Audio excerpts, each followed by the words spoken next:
നിങ്ങൾക്കറിയോ റസൂലുള്ളാഹി സ്വല്ലല്ലാഹു അലൈഹി വസല്ലമ തങ്ങൾ പറയുകയാണ്, ഇന്ന ഖവഫ മാ ഖാഫു അലാ ഉമ്മത്തി, എന്റെ സമുദായത്തിൽ ഞാൻ ഏറ്റവും കൂടുതൽ ഭയപ്പെടുന്നത് എന്തെന്നറിയോ?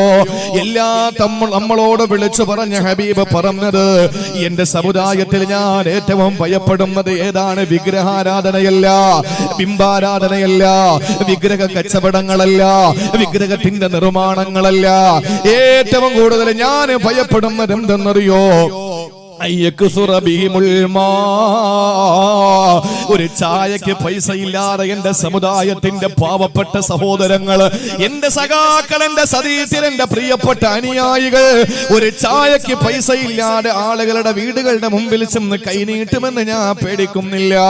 ഒരു നേരത്തെ ഭക്ഷണം കഴിക്കാൻ വകയില്ലാതെ 5 സ്റ്റാർ ഹോട്ടലുകളിൽ നിന്ന് വലിച്ചെറിയുന്ന വേസ്റ്റുകൾ പിറക്കി തിന്നുമെന്ന് ഞാൻ പേടിക്കുന്നില്ല. തന്റെ പൊന്നുമോളെ കെട്ടി പൈസ ഇല്ലാതെ പള്ളികൾ ഇറങ്ങി നടക്കുമെന്ന് ഞാൻ ഭയപ്പെടുന്നില്ല. പള്ളി നിർമ്മിക്കാൻ കഴിയാതെ റെസിപ്റ്റ് മേടിച്ചുകൊണ്ട് എല്ലാ വിദേശ രാജ്യങ്ങളും സഞ്ചരിക്കുമെന്ന് ഞാൻ ഭയപ്പെടുന്നില്ല. അല്ലാഹുവിന്റെ റസൂൽ ഭയപ്പെട്ടത് എന്തെന്നറിയോ? ഇന്ന ഖവഫ മാ ഖാഫു അലാ ഉമ്മത്തി, എന്റെ സമുദായത്തിൽ ഞാൻ ഏറ്റവും കൂടുതൽ ഭയപ്പെട്ടത് ഏതെന്നറിയോ? അയ്യക്സുറ ബിഹിമുൽ മാ, പണപ്പെരുപ്പമാ ഞാൻ പേടിക്കുന്നത്, പണത്തിന്റെ കുത്തൊഴുക്കാ ഞാൻ പേടിക്കുന്നത്. അങ്ങനെ പണം വന്നു കഴിഞ്ഞാ പരസ്പരം അസൂയ വരുന്നതാ. പിന്നെ പരസ്പരം അവര് വാളോങ്ങുന്നവരാ. പണം കിട്ടാൻ വേണ്ടിയിട്ട് സ്വന്തം സഹോദരന്റെ തലതല്ലി തകർത്ത ആ സഹോദരങ്ങളെ നമ്മൾ കണ്ടിട്ടില്ലേ? ഉമ്മാന്റെ കാത് മുറിച്ച മക്കളെ കണ്ടിട്ടില്ലേ? വാപ്പാന്റെ തലയ്ക്ക് ചെരവ കൊണ്ടടിച്ച മക്കളെ കണ്ടിട്ടില്ലേ? പ്രിയപ്പെട്ടവരെ, സമ്പത്തിന് വേണ്ടിയിട്ട് പരസ്പരം തല്ലി തകർന്നു പോയ കുടുംബങ്ങളെ കണ്ടിട്ടില്ലേ? എന്താ ഹബീബായ നബി തങ്ങൾ പറഞ്ഞത്? പണം അധികരിക്കലാണ് ഞാൻ പേടിക്കുന്നത്. അങ്ങനെ എന്റെ സമുദായത്തിൽ പണം വന്ന് കുമിഞ്ഞുകൂടിയാ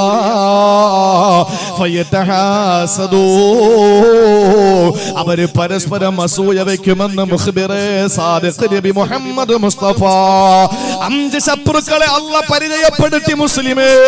5 പ്രതിസന്ധികളെ ഹബീബ് പരിചയപ്പെടുത്തി പെങ്ങളെ.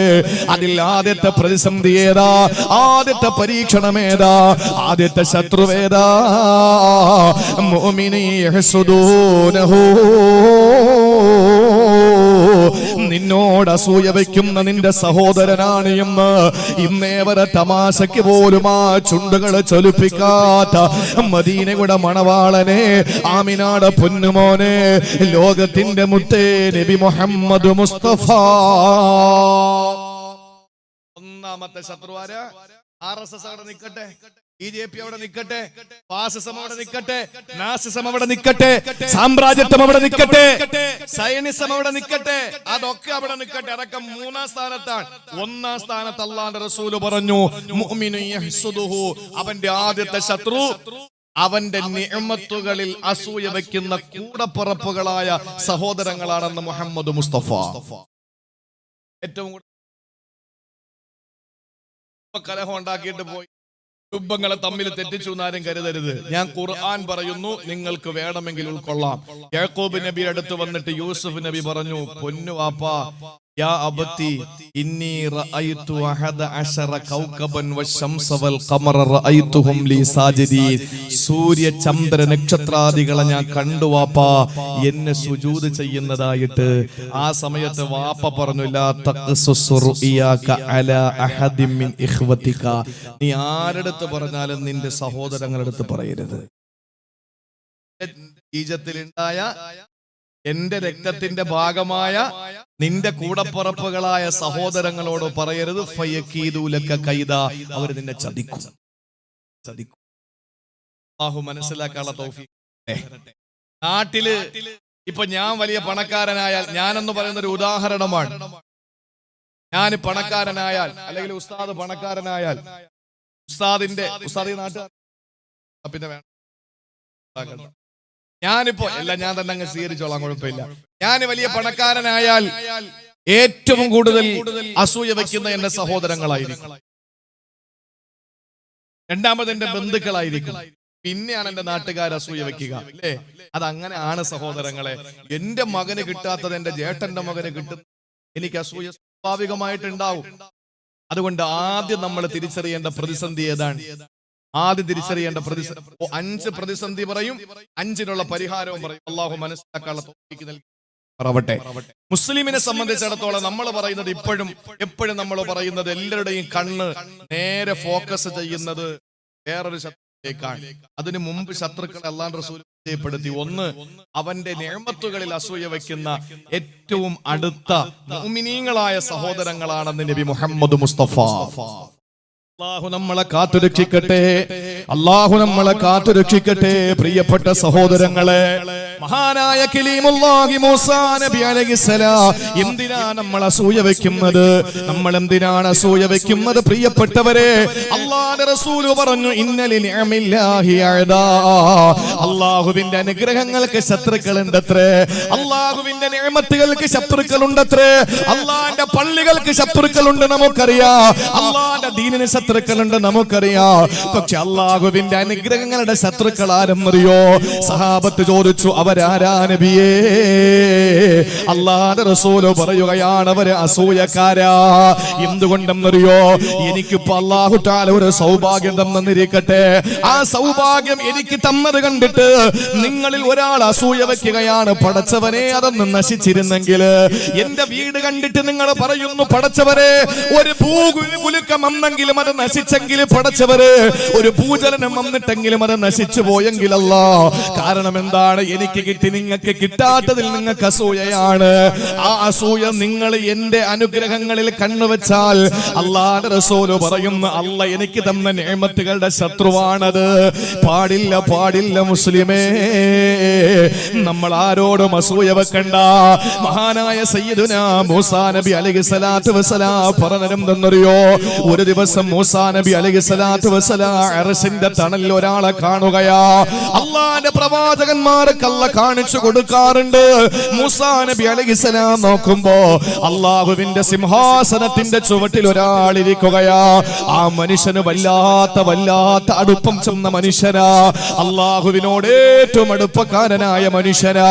കാരണം അല്ലാഹുവിന്റെ സിംഹാസനത്തിന്റെ ചുവട്ടിലിരിക്കാൻ ഭാഗ്യം കിട്ടിയ മനുഷ്യനല്ലേ. ആ മനുഷ്യനെ അല്ലാഹുവിന്റെ പ്രവാചകന് മൂസാ നബി ചോദിച്ചല്ലോ, ഈ മനുഷ്യനാരാ? ഇത്രയും വലിയ അടുപ്പക്കാരൻ നിനക്കുണ്ടെങ്കിൽ അവന് ആരാണെന്നൊന്ന് പറഞ്ഞു തരുവോ? ആ സമയത്ത് മൂസാ നബിയോട് അല്ലാഹു പറയുന്നു, ഓ മൂസാ നബിയേ, അയാൾ ആരാണെന്ന് അറിയുന്നതിന് മുമ്പ് അയാൾ എങ്ങനെ ഇവിടെ എത്തിയെന്നറിയണ്ടേ? അതല്ലേ വേണ്ടത്? ആരായ നിങ്ങൾക്കെന്താ? അയാൾക്ക് ഈ അടുപ്പം കിട്ടാൻ കാരണം എന്തെന്നല്ലേ നിങ്ങൾ പഠിക്കേണ്ടത്? അതല്ലേ നിങ്ങൾ അന്വേഷിക്കേണ്ടത്? അതല്ലേ നിങ്ങൾ പ്രബോധനം ചെയ്യേണ്ടത്? അവരാരോ ആയിക്കോട്ടെ, നിങ്ങൾ ആരാണെന്ന് അന്വേഷിക്കുന്നതിന് മുമ്പ് അയാൾ ഇങ്ങനെ എന്റെ സിംഹാസനത്തിന്റെ ചുവട്ടിലെത്തിയെന്ന് നിങ്ങൾ അറിയുക.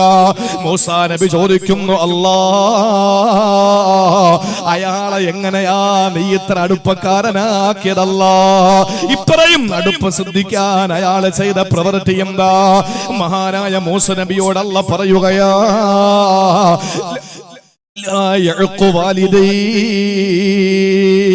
മൂന്ന് ഗുണങ്ങളായിരുന്നു ആ മനുഷ്യനുള്ളത്.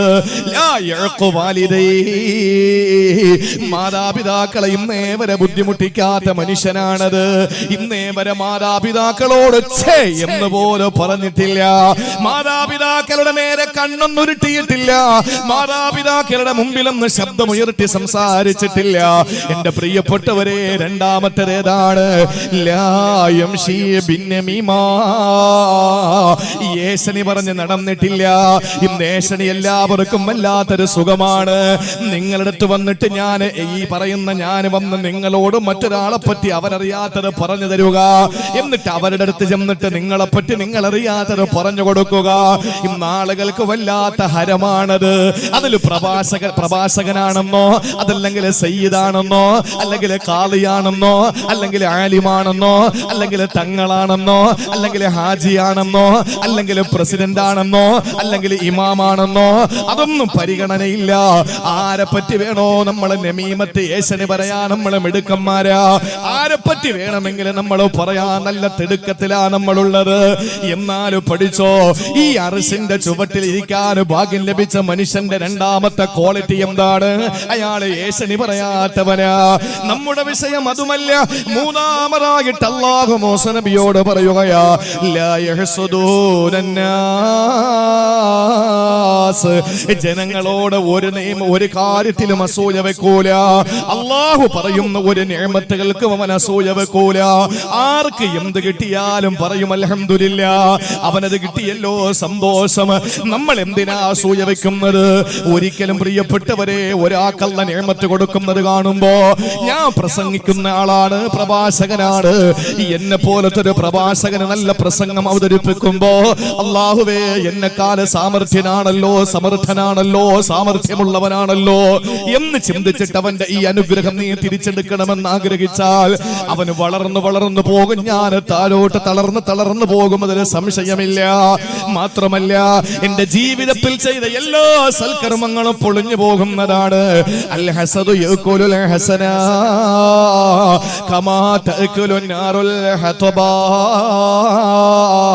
തീ വിറകിനെ ഭക്ഷിക്കുന്നത് പോലെ എന്റെ നമസ്കാരവും എന്റെ നോമ്പും എന്റെ സൽക്കർമ്മങ്ങളും എന്റെ സ്വതക്കയും എന്റെ തഹജ്ജുദും എന്റെ ളുഹായും എന്റെ ജീവിതത്തിലെ മുഴുവൻ സൽക്കർമ്മങ്ങളെയും ഈ അസൂയ എന്ന് പറയുന്ന സംഗതി നശിപ്പിക്കുമെന്ന് ആദരവായ പ്രവാചകൻ നബി മുഹമ്മദ് മുസ്തഫ. ആരുടെ അല്ലാഹു ആർക്ക് കൊടുത്ത നിഅമത്ത് കണ്ടിട്ട് അസൂയ വെക്കല്ലേ, അത് ഒരിക്കലും നശിച്ചു പോകാൻ കൊതിക്കല്ലേ. അല്ലാഹ് പറഞ്ഞതെന്താണ്? അൽ ഹാസിദു അദുവുൽ നിഅമതി, എന്റെ നിഅമത്തിന്റെ ശത്രുവാണ് അസൂയ വെക്കുന്നവന്, എന്റെ നിഅമത്തുകളുടെ ശത്രുവാണ്. ഇതാരാണ് പറഞ്ഞത്? അല്ലാഹുവാണ് പറഞ്ഞത്. സർവലോക സൃഷ്ടിസ്ഥിതി സംഹാരകർത്താവായ അല്ലാഹ്, നമ്മളെ സൃഷ്ടിച്ച അല്ലാഹ്, നമ്മളെ സംരക്ഷിക്കുന്ന അല്ലാഹ്, നാളെ നമ്മളെ സംഹരിക്കുന്ന അല്ലാഹ്, അവനാണ് പറഞ്ഞത് അൽ ഹാസിദു അദുവുൽ നിഅമതി, അസൂയ വെക്കുന്നവൻ എന്റെ നിഅമത്തുകളുടെ ശത്രുവാണ്. മുതസഖിതുൽ എന്റെ വിധിയിൽ ദേഷ്യമുള്ളവനാണ്. എന്റെ ഓഹരിയിൽ തൃപ്തിപ്പെടാത്തവനുമാണ്. എനിക്ക് പ്രസംഗിക്കാൻ കഴിവെന്ന് വേറൊരാൾക്കും കൊടുത്ത്, ഇച്ചിരി കഴിവ് കൂടുതൽ അയാൾക്ക് കൊടുത്ത്, അപ്പൊ ഞാൻ ചിന്തിക്കാൻ, പടച്ചോനെ എന്തൊരു പ്രസംഗമാണ്, ഒരു ചെറിയ കുച്ചെങ്കിലും കൊടുത്താൽ ഞാൻ രക്ഷപ്പെട്ടേരെ എന്ന് ചിന്തിച്ചാൽ അള്ളാഹുവിന്റെ ഖിസ്മത്തിലെ ഓഹരി, അള്ളാഹു ഓഹരി ചെയ്ത് കൊടുക്കുന്നതിൽ എനിക്ക് തൃപ്തിയായില്ലെന്നല്ലേ അർത്ഥം. അപ്പൊ അള്ളാഹു തആല വെറുതെ വിടുവോ? അല്ല വെറുതെ വിടോ? അള്ളാന്റെ പള്ളിയുടെ മുമ്പിൽ വന്ന്, അല്ലെങ്കിൽ പടച്ചവന്റെ മദ്രസയുടെ മുമ്പിൽ വന്ന്, അല്ലെങ്കിൽ പടച്ചവന്റെ പരിശുദ്ധ ദീനിനോട് കളിക്കുന്നത് പോലെയാണോ ഇത്? അല്ല പറയാണ്, എന്റെ നിഅമത്തുകളുടെ ശത്രുവാണ്, എന്റെ ഓഹരി കൊണ്ട് പൊരുത്തപ്പെടാത്തവനാണ്, എന്റെ വിധിയിൽ തൃപ്തിപ്പെടാത്തവനാണ്. അതുകൊണ്ട് നമ്മൾ ആരുടെ നിഅമത്തുകൾക്കും അസൂയ വെക്കണ്ട. ഇത് വിശദീകരിക്കാൻ സമയമില്ല. ആർക്ക് അല്ലാഹു കൊടുത്ത നിഅമത്തുകളുടെ നമ്മൾ അസൂയ വെക്കരുത്. നമുക്കൊരു നിഅമത്ത് കിട്ടുമ്പോൾ മറ്റുള്ളവർ അസൂയ വെച്ചാൽ അതിൽ നിന്ന് രക്ഷപ്പെടാൻ വേണ്ടി നമുക്ക് ഇൻഷാ അല്ലാഹ് ചെയ്യാനുള്ള ഒറ്റ കാര്യമുണ്ട്. അതാണ് ഖുൽ അഊദു ബിറബ്ബിൽ ഫലഖ് من شر ما خلق ومن شر غاسق إذا وقب ومن شر النفاثات في العقد ومن شر حاسد إذا حسد. സൂറത്തുൽ ഫലഖ് നമ്മൾ പതിവാക്കുക. അല്ലാഹു തൗഫീഖ് തരട്ടെ.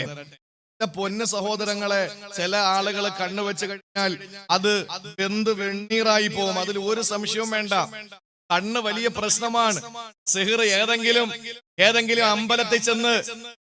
അമ്പലത്തിൽ ചെന്ന് പട്ടിക്കാഷ്ടത്തിലും നായയുടെ കാഷ്ടത്തില് സിഹ്ർ ചെയ്ത് ക്ഷുദ്രം ചെയ്ത് കൊണ്ടുവന്ന് വെക്കുന്നതിനേക്കാൾ ഭീകരമാണ്. അങ്ങനെ നോക്കിയിട്ടൊന്ന് ഇരുത്തിയാൽ മതി, തീർന്ന്. അതുകൊണ്ടാണ് നമ്മൾ നമ്മുടെ പ്രിയപ്പെട്ട മക്കളെ ആ മക്കളെ പോലും കുളിപ്പിച്ച് നമ്മൾ എടുത്തുകൊണ്ട് വന്നു കഴിഞ്ഞാൽ നമ്മൾ പറയണം മാഷാ അല്ലാഹ് എന്ന് നമ്മൾ പറയണം. ഇല്ലെങ്കിൽ നമ്മളിൽ നിന്ന് തന്നെ നമ്മുടെ മക്കൾക്ക് കണ്ണേറുണ്ടാവും. കണ്ണാടി നോക്കുമ്പോ നമ്മുടെ സൗന്ദര്യം തന്നെ നമ്മൾ കണ്ടിട്ട് അസൂയ വെക്കാനും കണ്ണ് വരാനും സാധ്യതയുണ്ട്. അതുകൊണ്ടാണ് നബി തങ്ങൾ പറഞ്ഞത്, അവിടെയും നീ ഒരു കുറവായിട്ട് കണ്ടിട്ട് നീ പറയണം, അല്ലാഹുമ്മ ഹസ്സിൻ ഖുൽഖി കമാ ഹസ്സൻത ഖൽഖി, അല്ലാഹ് എന്റെ പൊറോക്ക നീ ശരിയാക്കി തന്നു, മോശമാണ്, അതുകൊണ്ട് നീ ശരിയാക്കി താ അല്ലാഹ്. കാരണം എന്താണ്? നമ്മളെല്ലാം തികഞ്ഞവനാണെന്ന് തോന്നും. ആർക്കും ജന്മനാ കിട്ടിയ സൗന്ദര്യം മോശമാണെങ്കിൽ പുതിയ സംവിധാനങ്ങൾ ഉപയോഗിച്ചൊക്കെ സൗന്ദര്യം കൂട്ടാനൊക്കെ എല്ലാ സെലിബ്രിറ്റികളും അങ്ങനെയാണ്. 180 വയസ്സായ നടീനടന്മാരൊക്കെ നടക്കുന്നത് ഇപ്പോഴും 18 വയസ്സുകാരെ പോലെയാണ്. കാരണം എന്താണ്?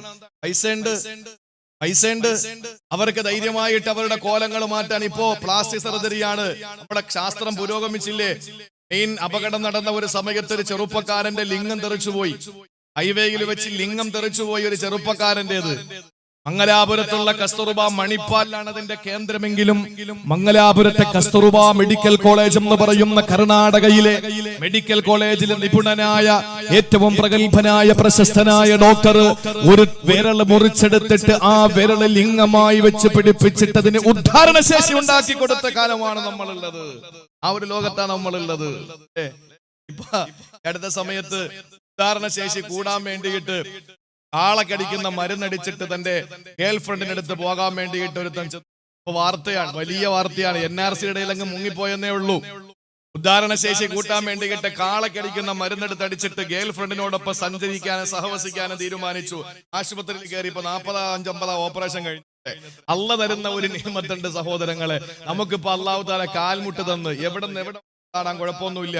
10-25-35 വർഷം കഴിഞ്ഞാൽ പിന്നെ ഈ മുട്ട് മടങ്ങാതെ നമ്മൾ മുട്ട് മാറ്റി വെക്കേണ്ടി വരുന്നു. മുട്ടുമാറ്റിവെക്കൽ ശസ്ത്രക്രിയ ഇന്ത്യയിൽ ആദ്യമായി നടത്തിയത് അടൽ ബിഹാരി വാജ്പേയി എന്ന് പറയുന്ന AB വാജ്പേയി എന്ന ഒരു കാലത്ത് മിതവാദിയാണെന്ന് ഇപ്പൊ തോന്നിപ്പോ അന്നെന്ന ഏറ്റവും വലിയ ഭീകരവാദിയായി നമുക്ക് തോന്നിയ മുൻ പ്രധാനമന്ത്രി.